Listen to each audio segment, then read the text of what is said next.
मेवाड़ को राजपूताना के राज्यों में विशेष स्थान प्राप्त था, न केवल इसकी 1000 वर्षों की ऐतिहासिक धरोहर के कारण बल्कि उस वीरता के कारण भी जिससे उसने अपनी स्वतंत्रता की रक्षा की थी।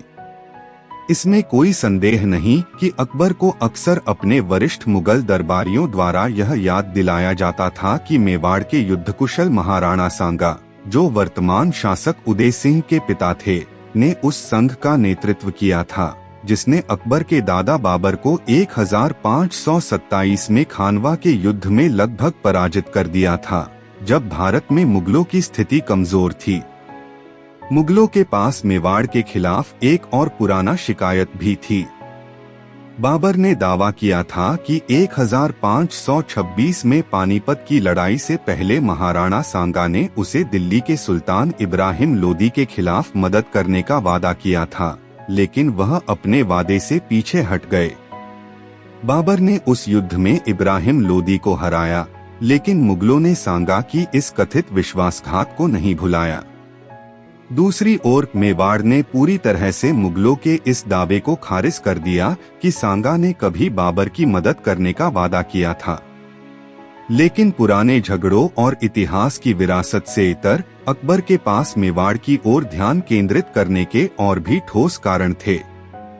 सबसे पहले उसे यह पता था कि मेवाड़ की प्रतिष्ठित स्थिति के कारण मेवाड़ के साथ मित्रता या उसकी पराजय का अन्य राजपूत शासकों और संभावित प्रतिद्वंद्वियों पर गहरा प्रभाव पड़ेगा। इसके अलावा रणनीतिक कारणों से मुगलों के लिए मेवाड़ पर नियंत्रण रखना आवश्यक था। कई महत्वपूर्ण व्यापारिक और सैन्य मार्ग दिल्ली से गुजरात, जहां प्रमुख बंदरगाह सूरत स्थित था, और दिल्ली से मालवा होते हुए दक्कन तक जाने वाले मार्ग मेवाड़ की भूमि से होकर गुजरते थे। मुगल साम्राज्य के लिए इन मार्गों को सुरक्षित और नियंत्रित करना जरूरी था, ठीक वैसे ही जैसे अकबर के लिए अधिक से अधिक सहयोगी, मित्र और अधीनस्थ प्राप्त करना आवश्यक था। 1567 में अकबर ने मेवाड़ के खिलाफ कदम उठाने का निर्णय लिया। एक प्रारंभिक कदम के रूप में मेवाड़ का मंडलगढ़ किला अकबर की सेना द्वारा कब्जा कर लिया गया। यह अंततः उन 26 महलों, सब डिवीजनों में से एक बना जिसे मुगल प्रशासनिक इकाई या सरकार चित्तौड़ के अधीन रखा गया था। जब महाराणा उदय सिंह को मुगल सेना की प्रगति की सूचना मिली तो उन्होंने युद्ध परिषद बुलाई, जैसा कि 19वीं सदी के मेवाड़ दरबार के इतिहासकार कविराज श्यामल दास ने लिखा है। कविराज श्यामल दास की कृति वीर विनोद में दर्ज है कि मेवाड़ के सरदारों ने कहा कि न तो सेना और न ही भूमि पिछले युद्धों और गुजरात की सेनाओं द्वारा किए गए हमलों से उबर पाई थी, और उस समय तक चित्तौड़ को कब्जे में रखने वाले बानबीर के वर्षों ने और भी क्षति पहुंचाई थी। खानवा के युद्ध 1527 में कई प्रसिद्ध योद्धा मारे गए थे और दूसरे चित्तौड़ पर आक्रमण और घेराबंदी के दौरान भी कई अन्य मारे गए थे। इसलिए कई सरदारों ने सलाह दी कि रणनीति बदलनी चाहिए और शासक और उसका परिवार चित्तौड़ किले को छोड़कर मेवाड़ के किसी अन्य हिस्से से अकबर की शक्ति का सामना करें। अधिकांश ऐतिहासिक स्रोत महाराणा के विभिन्न पुत्रों के विचारों और उपस्थिति पर मौन हैं। वीर विनोद में बताया गया है कि इस समय राजकुमार प्रताप परिषद में उपस्थित थे और चित्तौड़ किले की रक्षा करने के लिए स्वयंसेवक बने, लेकिन उनके पिता ने उन्हें मना कर दिया। कुछ स्रोतों का कहना है कि महाराणा के दूसरे पुत्र राजकुमार शक्ति उर्फ साकत सिंह, जो इस समय अकबर के दरबार में सेवा कर रहे थे, ने उस दरबार को छोड़ दिया और अकबर के मेवाड़ पर हमले के इरादे की खबर अपने पिता को दी। इतिहासकार गोपीनाथ शर्मा का मानना था कि शक्ति सिंह चित्तौड़ की घेराबंदी में मारे गए थे। किसी भी स्थिति में उनके मुगल दरबार में लौटने के कोई सबूत नहीं हैं और न ही चित्तौड़ की घेराबंदी के बाद किसी अन्य गतिविधि में उनकी भागीदारी का कोई उल्लेख मिलता है। लेकिन मेवाड़ की किंवदंतियों और लोक कथाओं में शक्ति सिंह 9 साल बाद 1576 में एक नाटकीय क्षण में फिर से प्रकट होते हैं। महाराणा उदय सिंह ने अपने कई सरदारों की सलाह से सहमति जताते हुए चित्तौड़ किले की रक्षा का जिम्मा एक छोटी सेना को सौंप दिया और पहाड़ियों की ओर प्रस्थान किया। बाद के ग्रंथों से विवरण अस्पष्ट हैं, लेकिन स्थानीय लोक कथाओं से पता चलता है कि महाराणा कुछ समय के लिए राजपिपला, वर्तमान गुजरात में गुहिलोटों की राजधानी में रहे। अकबर ने वहां उन्हें पकड़ने के लिए हुसैन कुली खान के नेतृत्व में एक सेना भेजी, लेकिन वे असफल रहे। अंततः उदय सिंह अपने महान पहाड़ी किले कुंभलगढ़ पहुंचे, जिसे उन्होंने अपना आधार बनाया और साथ ही नजदीकी गोगुंदा किले का भी इस्तेमाल किया। चित्तौड़ की रक्षा का कार्य राठौर सरदार जैमल मिर्तिया को सौंपा गया, जो बड़नौर के निवासी थे। जैमल प्रसिद्ध योद्धा वीरमदेव मेरता के पुत्र थे, जो मेरता की जागीर के पूर्व सरदार और मारवाड़ के शासकों के रक्त संबंधी थे। जब मारवाड़ के शासक राव मालदेव द्वारा उनके मेरता की जागीर पर कब्जा कर लिया गया था और बाद में मुगल सेना द्वारा उस पर अधिकार कर लिया गया था, तो जैमल को मेवाड़ दरबार में आश्रय और सम्मान मिला। मेवाड़ के लिए संकट का समय आने पर जैमल उसकी रक्षा के लिए सबसे आगे थे। इस बिंदु से उदय सिंह की अनुपस्थिति में चित्तौड़ की रक्षा 8000 राजपूत योद्धाओं द्वारा जैमल की कमान में की गई थी।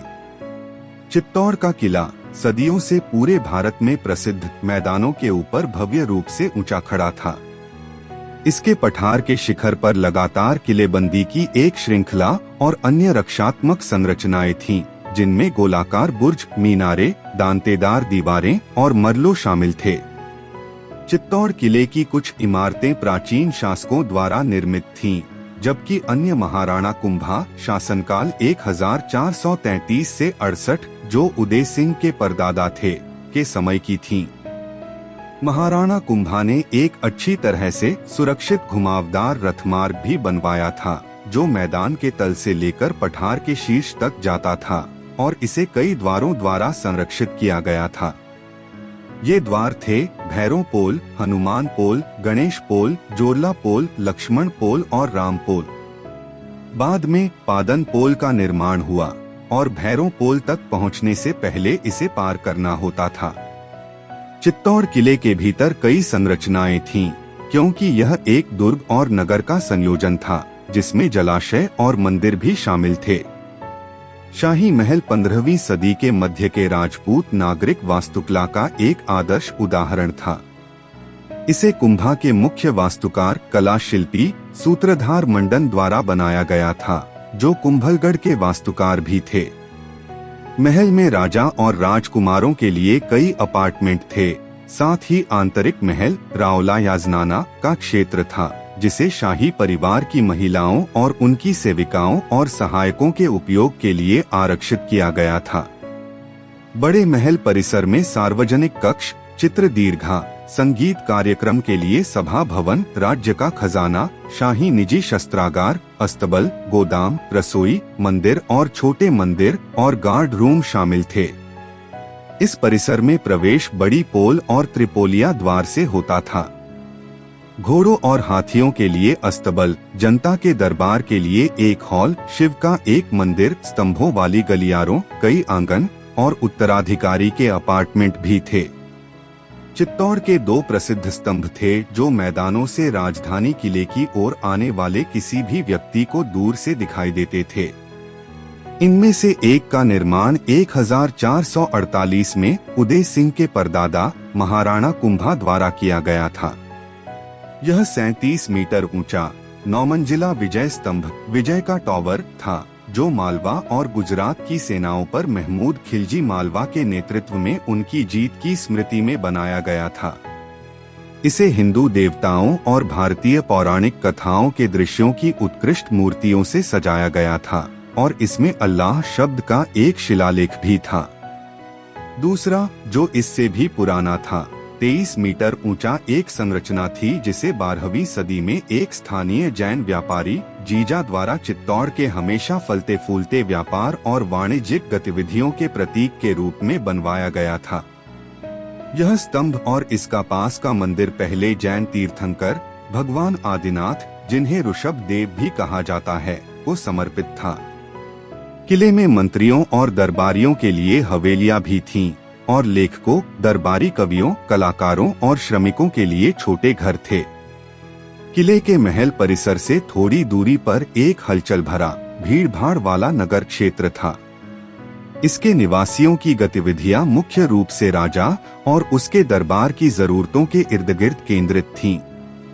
कुल मिलाकर चित्तौड़ सिर्फ एक सैन्य किला नहीं था और जब शासक इसे छोड़ भी देता तब भी कई महिलाएं शाही परिवार की यहाँ बनी रहती थीं।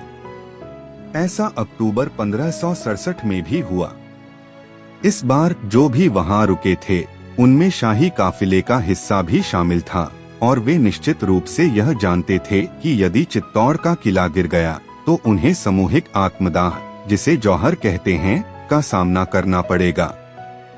इससे आगे की कहानी अगले भाग में है। और मजेदार कहानियां सुनने के लिए चैनल को सब्सक्राइब करें।